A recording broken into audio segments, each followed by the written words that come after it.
Hello and welcome to Quantum Coaching. तो चलिए मोल start करते हैं। मोल कॉन्सेप्ट की बात करते हैं। मोल कॉन्सेप्ट पढ़ने से पहले सबसे पहले आपको पार्टिकल के बारे में बताता हूँ। पार्टिकल, देखिए पार्टिकल क्या हो सकता है। पार्टिकल आपको बताते हैं। Particle may be molecule, may be atom, may be ions, may be equivalent, electron, proton, neutron etcetera. इसका मतलब पार्टिकल आपका मॉलिक्यूल भी हो सकता है, एटम भी हो सकता है, आयंस भी हो सकता है, इक्विवेलेंट भी हो सकता है, इलेक्ट्रॉन भी हो सकता है, प्रोटॉन भी हो सकता है और न्यूट्रॉन भी हो सकता है। तो आप पार्टिकल को देखकर पहचानेंगे कि ये क्या है। जैसे क्लोरीन अगर सिंगल फॉर्म में है तो ये पार्टिकल आपका क्या है, एटम है। Cl2 अगर है, याद रखिएगा एक से ज्यादा एटम मिलकर क्या बनाते हैं, मॉलिक्यूल बनाते हैं। तो अगर कहीं पर Cl2 है तो ये मॉलिक्यूल है। अगर किसी पर चार्ज है, किसी भी स्पीसीज पर चार्ज है तो वो क्या होता है, आयंस होता है। तो Cl माइनस आयन है।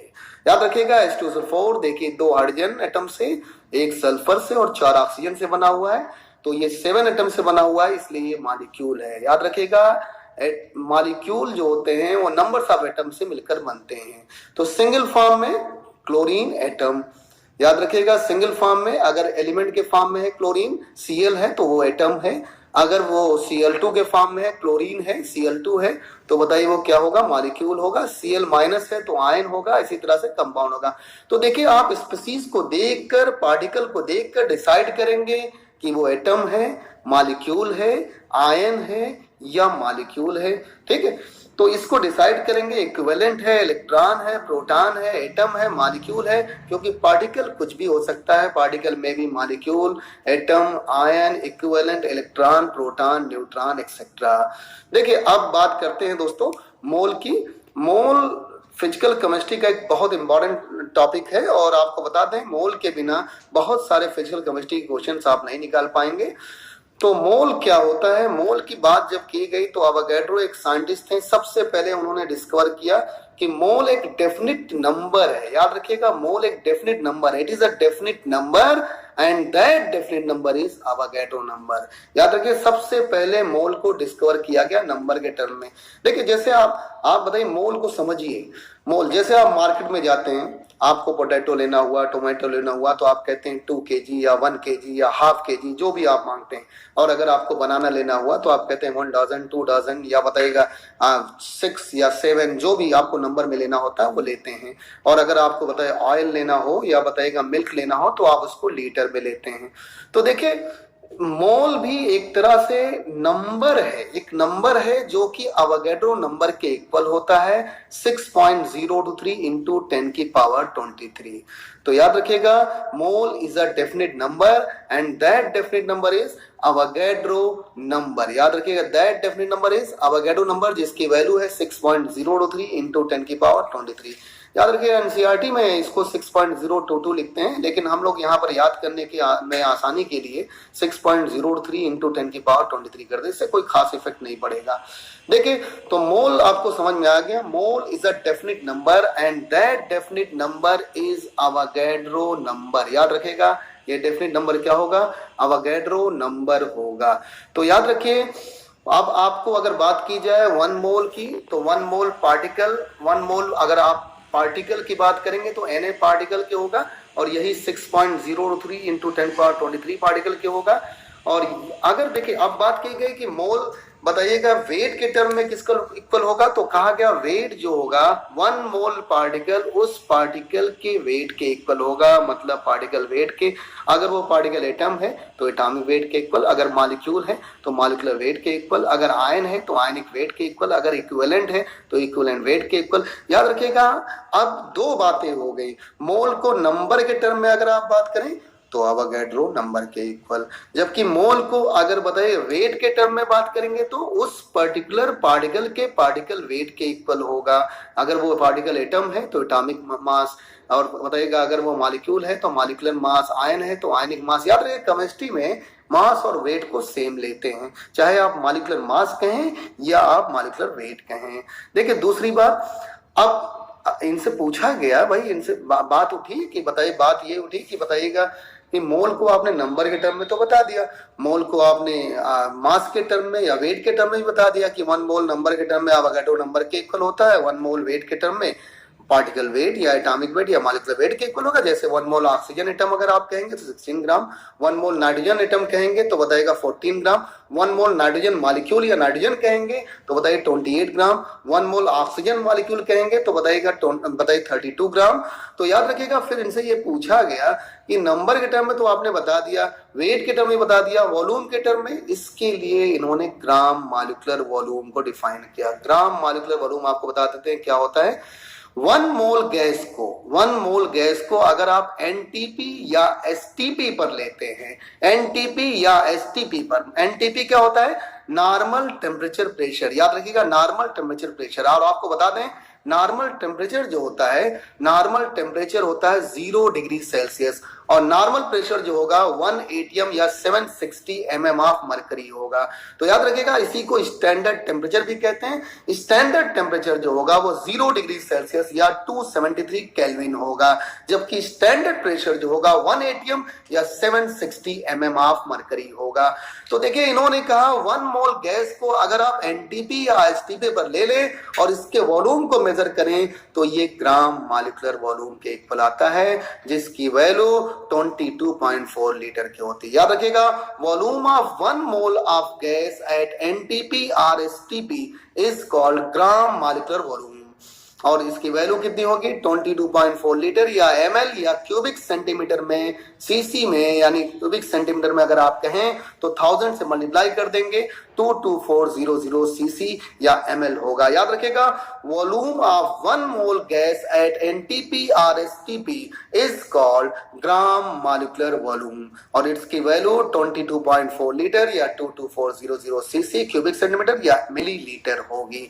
देखिए पार्टिकल है ये 1 मोल पार्टिकल Na पार्टिकल के इक्वल हुआ, और यही 6.03 इंटू 10 की पावर 23 पार्टिकल के हुआ, और ये 22.4 लीटर के होगा, और वेट के टर्म में पार्टिकल वेट के इक्वल होगा। अगर ये पार्टिकल आपका मॉलिक्यूल है तो यही 1 मोल मॉलिक्यूल Na मॉलिक्यूल के, याद रखिएगा अगर ये पार्टिकल आपका मॉलिक्यूल है तो यही बताएगा 1 मोल मॉलिक्यूल जो होगा Na मॉलिक्यूल के 6.023 इंटू 10 की पावर 23 मॉलिक्यूल के, और वेट के टर्म में ये मॉलिक्यूलर वेट के इक्वल होगा, जबकि वॉल्यूम के टर्म में याद रखिएगा 22.4 लीटर होगा, लेकिन फॉर गैस एट एनटीपी। देखिए याद रखिएगा इसी पर्टिकुलर लाइन से पूरे फार्मूले बनेंगे, पूरे फार्मूले तैयार होंगे, इसी पर्टिकुलर लाइन से आप फार्मूलों को तैयार करेंगे। देखिए सीधी सी बात है, सबसे पहले हम यहाँ पर बात करते हैं numbers of moles. If weight of particle is given, numbers of moles निकालना है, अगर वेट दिया हो तो याद रखिए वेट का 1 मोल में रिलेशन देखिए किससे होता है, पार्टिकल वेट से होता है। तो नंबर्स ऑफ मोल्स अगर स्मॉल एन आपको निकालना हो वेट के टर्म में तो weight divide by particle weight, और आप सबने कहा था केमिस्ट्री मास और वेट सेम रखते हैं तो आप इसको मास और डिवाइड बाय पार्टिकल मास भी कह सकते हैं। याद रखिएगा अगर वो पार्टिकल एटम है तो weight divide by atomic weight, molecule है तो weight divide by molecular weight, ion है तो बताइए weight divide by ionic weight. तो वो अपने हिसाब से फार्मूले को आप चेंज कर लीजिएगा, क्योंकि पार्टिकल में भी atom, molecule, ion, equivalent, electron, proton, neutron etcetera. देखिए दूसरा फार्मूला, पहला तो वेट के टर्म में फार्मूला हो गया, दूसरा formula numbers of moles if numbers of particle are given. अगर नंबर्स ऑफ पार्टिकल आपको दिए हो तो n इक्वल टू होता है n डिवाइड बाय Na, यानी numbers of particle divide by Avogadro number. याद रखिए नंबर्स ऑफ मोल्स अगर आपको नंबर दिया हो 100, 200, 1000, 10 की पावर 26 या 10 की पावर 23 तो आप ये फार्मूला रखेंगे n divide by Na। n क्या होगा, नंबर्स ऑफ पार्टिकल, अगर वो पार्टिकल एटम है तो नंबर्स ऑफ एटम, अगर मॉलिक्यूल है नंबर्स ऑफ मॉलिक्यूल, आयन है तो नंबर्स ऑफ आयन, और याद रखिए नीचे अवोगाड्रो नंबर्स, क्योंकि 1 मोल बताएगा 1 मोल नंबर के टर्म में अवोगाड्रो नंबर के इक्वल होता है, इस वजह से यहाँ पर अवोगाड्रो नंबर से डिवाइड किया गया। तीसरा देखिए नंबर्स ऑफ मोल्स अगर आपको निकालना हो if volume of gas at NTP is given, अगर वॉल्यूम दिया हो तो नंबर्स ऑफ मोल्स आप निकालेंगे V divide by 22.4 litre. V is the volume of gas at NTP. अगर बताएगा ये वॉल्यूम ml में दिया हो तो नीचे 22400, अगर बताएगा cc में दिया हो तो नीचे 22400, अदरवाइज लीटर में दिया हो तो 22.4 लीटर रखेंगे। इस तरह से देखिए कि तीनों फार्मूले आपके आ गए, वेट के टर्म में भी आ गया, नंबर के टर्म में भी आ गया, वॉल्यूम के टर्म में भी आ गया। वेट के टर्म में weight divide by particle weight, या सिंपली कहें mass divide by particle mass, और नंबर के टर्म में n डिवाइड बाय na, और वॉल्यूम के टर्म में v डिवाइड बाय 22.4 लीटर। याद, अगर आपको मास या वेट दिया हो तो आप इस फॉर्मूले का यूज करें, weight divide by particle weight. अगर नंबर दिया हो तो n डिवाइड बाय na का यूज करेंगे, और अगर वॉल्यूम दिया हो तो v डिवाइड बाय 22.4 लीटर का यूज करेंगे। देखिए ये तीन फॉर्मूले बहुत इंपॉर्टेंट है और इसी से सारे मोल के क्वेश्चंस लगते हैं। और ये मोल याद रखिएगा, मोल की रिक्वायरमेंट आपको बहुत सारे चैप्टर में पड़ेगी। नंबर्स ऑफ मोल सबसे पहले निकालना ही पड़ेगा आपको, ठीक है। तो चलिए फर्स्ट क्वेश्चन पर देखते हैं, फर्स्ट क्वेश्चन की बात करते हैं। सबसे पहले फर्स्ट क्वेश्चन की बात करते हैं। Find out numbers of moles in 9.8 gram of H2SO4। देखिए क्वेश्चन क्या है, find out numbers of moles in 9.8 gram of H2SO4। बिल्कुल बेसिक क्वेश्चन है ये मोल का, और बेसिक क्वेश्चंस की बात करेंगे। यहाँ पर देखिए क्या दिया हुआ है, यहाँ पर दिया हुआ है आपको मास या वेट दिया हुआ है। तो देखिए यहाँ पर ये वेट दिया हुआ है, और याद रखिएगा अगर आपसे हमने कहा था पार्टिकल में भी atom, molecule, ion, equivalent electron, proton, neutron etcetera. तो यहाँ पर जो ये पार्टिकल है, ये पार्टिकल क्या है, यहाँ पर ये पार्टिकल मॉलिक्यूल है, क्योंकि वो याद रखिएगा एक से ज्यादा एटम से मिलकर बना हुआ है, जिसमें 2 हाइड्रोजन हैं, 1 सल्फर और 4 ऑक्सीजन एटम है। तो याद रखिए कुल मिलाकर ये 7 एटम से मिलकर बना हुआ है, तो ये मॉलिक्यूल है। तो मॉलिक्यूल के केस में आपको निकालना पड़ेगा मॉलिक्यूलर वेट। तो याद रखिए मॉलिक्यूलर वेट यहाँ पर निकाला 232 + 4 × 16, क्योंकि ऑक्सीजन 4 थे, टोटल 98 आया।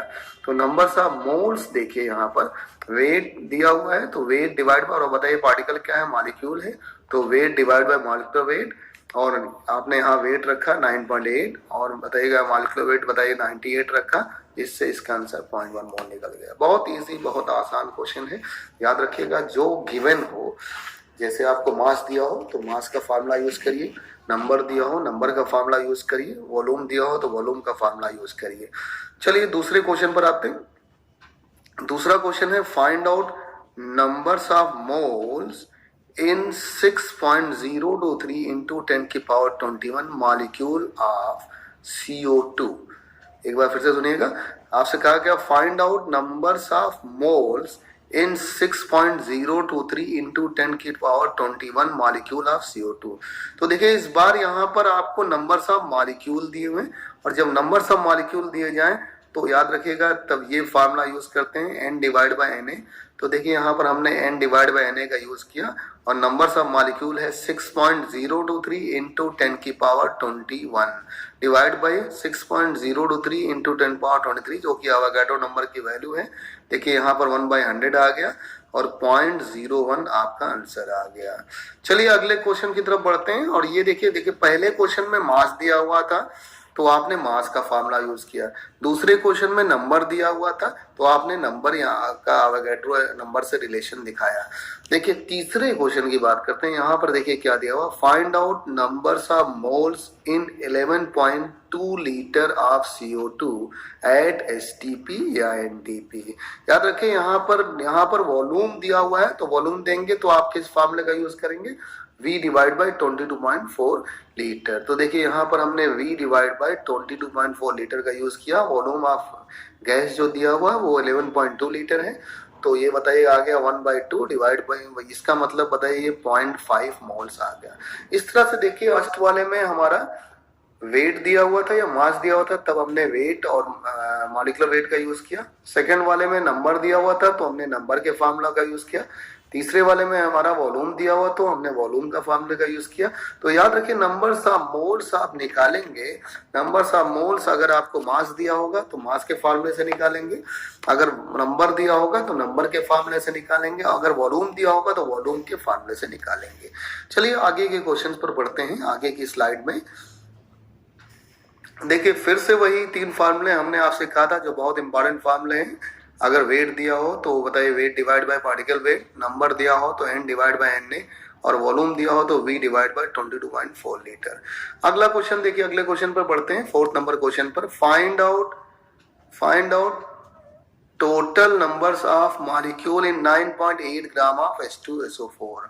देखिए यहाँ पर क्या है, कह रहे हैं कि आपको टोटल नंबर्स ऑफ मॉलिक्यूल निकालना है 9 ग्राम ऑफ H2SO4 और मॉलिक्यूलर मास या एटॉमिक मास आपको दिया होगा और एटॉमिक मास दिया होगा जिससे आप मॉलिक्यूलर मास निकाल पाएंगे। तो देखिए यहाँ पर फार्मूला वेट दिया हुआ है, तो वेट का फार्मूला यूज करेंगे, wait divide by molecular wait.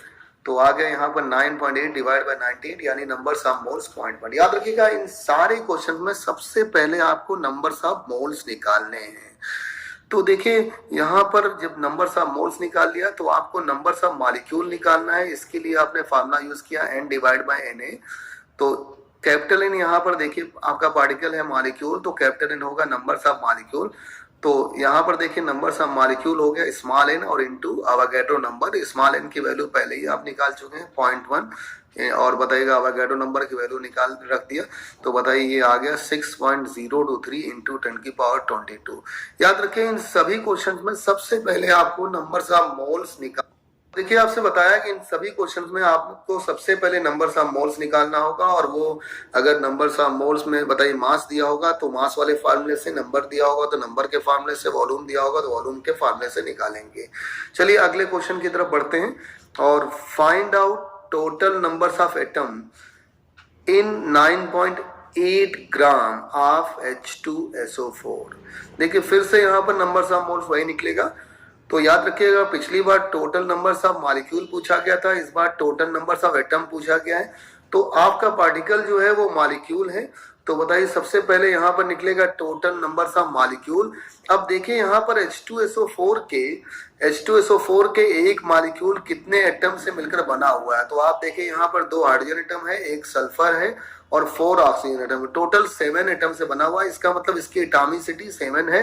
तो अगर आपको टोटल नंबर्स ऑफ एटम्स निकालने हैं तो याद रखिएगा ये जो नंबर्स ऑफ मॉलिक्यूल आपने निकाला है इसको एटॉमिसिटी से मल्टीप्लाई करेंगे और ये मल्टीप्लाई किया, देखिए इस तरह से आंसर आ गया 4.2161 इंटू 10⁻23।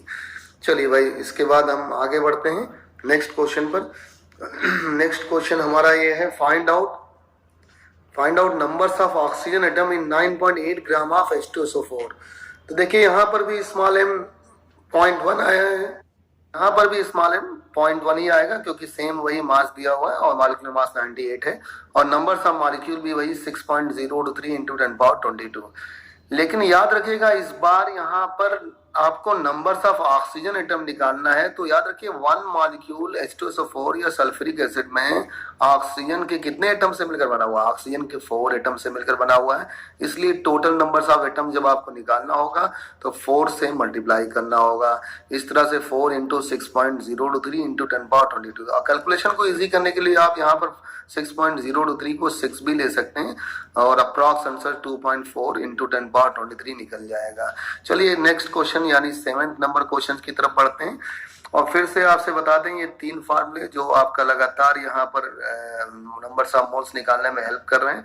पहला फार्मूला है वेट दिया हो तो weight divide by particle weight, number दिया हो तो n डिवाइड बाय Na और वॉल्यूम दिया हो तो V divide by 22.4 litre. 7th number question की तरफ बढ़ते हैं। Find out numbers of electron, proton and neutron in 11.5 gram of sodium ion. देखिएगा यहाँ पर फिर से मास दिया हुआ है और मास किसका दिया हुआ, आयन का मास दिया हुआ है। याद रखिएगा वेट या मास दिया हुआ है, वेट है 11.5 ग्राम और आयनिक वेट 23 होगा सोडियम का। याद रखिएगा चार्ज के लगने पर वेट नहीं बदलता है इसलिए आयनिक वेट क्या होगा 23। तो नंबर्स ऑफ मोल्स जो निकल गया वो आपका निकल गया 11.5 डिवाइड बाय 23 यानी हाफ, तो 0.5 या हाफ मोल्स निकल गया। अब जरा बताइएगा आपका जो पार्टिकल है वो क्या है, सोडियम प्लस है, इसका मतलब ये आयन है। तो यहाँ पर जो टोटल नंबर्स ऑफ आयंस आप निकालेंगे, टोटल नंबर्स ऑफ आयंस क्या होगा, Avogadro number into numbers of moles. और देखिए अगर आपने अवागैड्रो नंबर को 6 इंटू 10⁻23 ले लिया तो ये आ गया 3 इंटू 10⁻23। वैसे अवागैड्रो नंबर की वैल्यू 6.023 इंटू 10⁻23 होती है, लेकिन कैलकुलेशन को ईजी करने के लिए हमने यहाँ पर 6 और इंटू 10⁻23 ले लिया। तो 6 डिवाइड बाय 2 हो गया 3 इंटू 10⁻23। याद रखिए सोडियम के एक आयन में नंबर्स ऑफ इलेक्ट्रॉन कितने हैं? सोडियम, देखिए जब भी नंबर्स ऑफ इलेक्ट्रॉन निकालना हो तो आप एटॉमिक नंबर से निकालते हैं, और सोडियम का एटॉमिक नंबर 11 होता है। और याद रखिए इसके ऊपर +1 चार्ज है, तो इलेक्ट्रॉन एक कम हो जाएगा, क्योंकि प्लस का मतलब डोनेट करना। याद रखिए डिफिशिएंसी या कमी, इसका मतलब 11 - 1 = 10। तो सोडियम के एक आयंस में नंबर्स ऑफ इलेक्ट्रॉन है 10। सो total numbers of electron in 3 × 10⁻23 ions is equal to 3 × 10⁻23 × 10, यानी 3 × 10⁻24। सेम इसी तरह से याद रखिएगा प्रोटॉन जो होता है वो ऑलवेज एटॉमिक नंबर के इक्वल होता है। So total numbers of proton equal to 11 × 3 × 10⁻23 means 3.3 × 10⁻24। इसी तरह से अगर आपको न्यूट्रॉन निकालना है, आप जानते हैं mass number equal two numbers of proton plus numbers of neutron. तो नंबर्स ऑफ न्यूट्रॉन्स हो गया आपका A - P, 23 - 11 = 12। So total numbers of neutron equal to 12 × 3 × 10⁻23 means 3.6 × 10⁻24। याद रखिएगा आपको ये देखना होगा कि एक आयन में कितने इलेक्ट्रॉन हैं। इलेक्ट्रॉन याद रखिएगा एटॉमिक नंबर से निकालते हैं, और अगर प्लस चार्ज लगा होगा इसका मतलब डेफिशिएंसी उतने इलेक्ट्रॉन की हुई है, और माइनस लगा है तो उतने चार्ज बढ़ जाते हैं। याद रखिए प्रोटॉन ऑलवेज एटॉमिक नंबर के होता है, और न्यूट्रॉन आप इस फार्मूले से निकालते हैं। देखिए इसके बाद नेक्स्ट क्वेश्चन की तरफ पढ़ते हैं। Find out numbers of moles, total numbers of electron in 30 gram of carbonate ion। याद रखिए यहाँ पर क्वेश्चन है find out total numbers of electron in 30 gram of carbonate ion या कार्बोनेट रेडिकल। याद रखिए फिर से यहाँ पर कार्बोनेट का जो आयनिक वेट होगा वो होगा 60, तो n हो गया 30 / 60, यानी नंबर्स ऑफ मोल्स हो गए हाफ। देखिए अब आप यहाँ देखिए जो आपका पार्टिकल है वो आपका पार्टिकल क्या है, आयन या रेडिकल है। रेडिकल है तो टोटल नंबर्स ऑफ आयन से रेडिकल निकलेंगे ½ × 6 × 10⁻23 यानी 3 × 10⁻23। तो याद रखिए कार्बोनेट के एक आयन में कितने इलेक्ट्रॉन है। इलेक्ट्रॉन हमेशा हमने आपसे बताया था एटॉमिक नंबर से निकालते हैं। तो देखिए कार्बन का एटॉमिक नंबर 6 और ऑक्सीजन का 8, तो 3 × 8। और बताइए -2 चार्ज है, इसका मतलब इसने एक्सेप्ट किया है, इसके एक्सेस ऑफ इलेक्ट्रॉन है, तो यहाँ पर 2 इलेक्ट्रॉन का सम कर देंगे, टोटल इलेक्ट्रॉन आ गए 32। इस तरह से टोटल नंबर्स ऑफ इलेक्ट्रॉन आ गया 32 × 3 × 10⁻23 मीन्स 9.6 × 10⁻24। याद रखिएगा मोल के ये सारे क्वेश्चंस बहुत ही इजी वे में निकाले गए हैं, और ये इजी हैं, लेकिन इसके जो है आपकी ज़रूरत जो है आगे चलकर बहुत ज़्यादा होगी। इसलिए इस पर थोड़ा सा आप लोग अटेंशन के साथ इस पर बहुत ध्यान से आप इसको फिर से बार सॉल्व करें और अच्छे से निकालें। चलिए ठीक है, आगे की स्लाइड में हम मोल के बारे में कुछ और बात करेंगे। Thank you.